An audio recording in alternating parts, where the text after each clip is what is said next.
captivates us.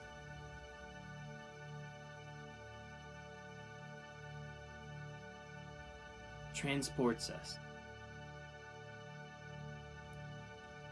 It's filled with wonder and mystery. But what is story? Do we make it?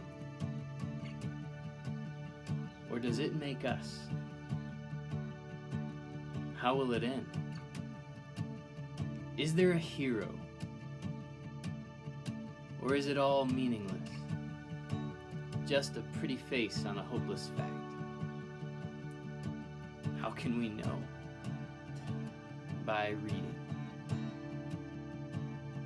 listening, planting good questions, shining daylight on hard answers. Give it some time and see what grows. Welcome to the Potting Shed. Hi, welcome to the Potting Shed. My name's Dan. Thanks for joining me today. We are going to start right at the very beginning with the seed of an idea. So if you're new to the channel, what this channel is for is I would like to write a story, and I'm kind of chronicling the process of figuring it out. I have no idea what I'm doing, but it starts, I think everybody starts this way. You have an idea, and you're intrigued by the idea, and you want to do something with it, and that works this way out in all sorts of different varieties of creativity. We make art, we write songs, we paint pictures, we, in this case, hopefully, write a story.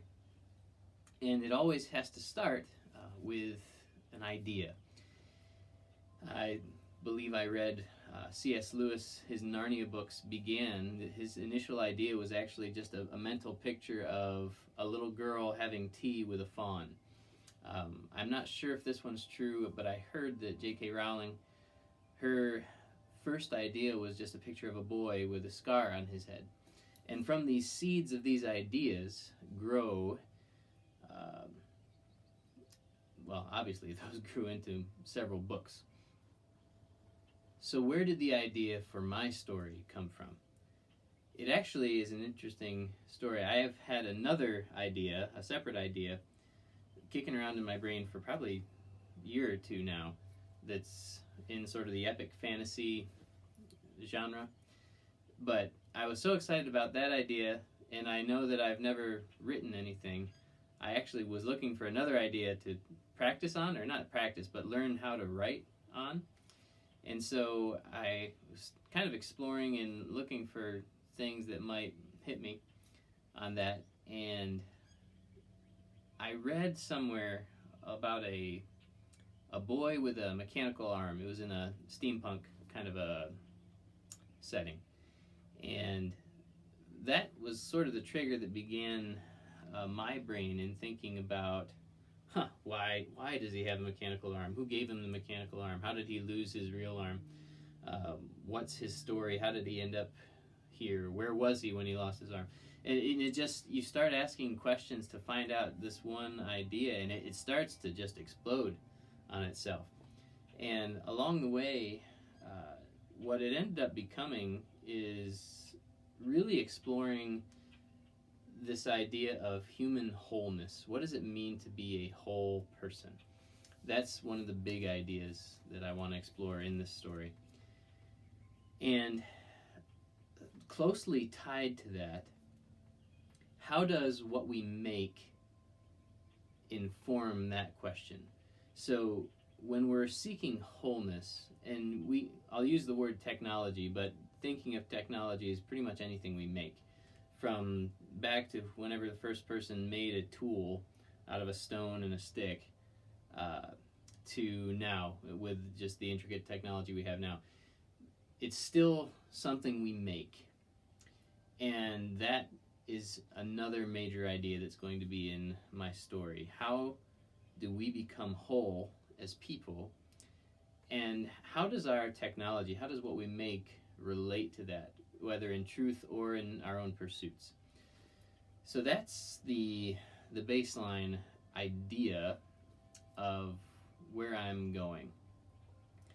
That's gonna, I'm sure, grow into more things and expand. Obviously, you can say that in 2 minutes, but that's not a book.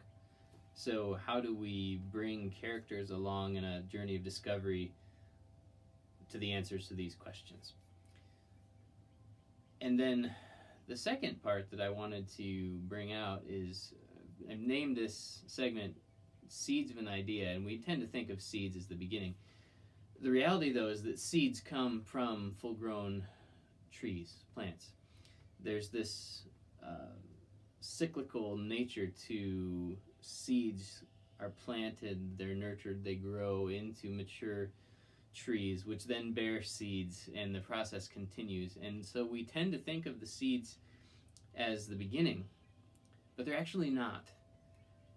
And the reason I bring that up is, yes, I'm wanting to explore this story, but my idea and my exploration of this idea is very much tied and already established in, there's a greater world that we live in. And I think that the best stories that we make are firmly and truthfully set in that real greater story. How do we understand the actual world around us? Because how we understand the world around us is going to inform our fiction.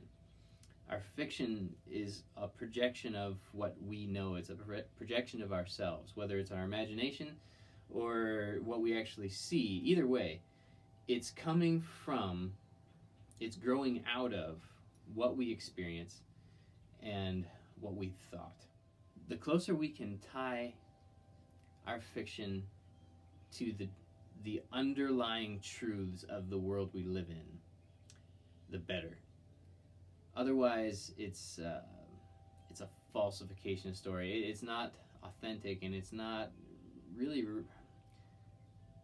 reflecting reality. And I know that fiction is not supposed to be real in the sense that it's that closely tied to the world we live in. But there are underlying truths to the lives we live that should be carried over into our fiction. It's really not, it's inescapable.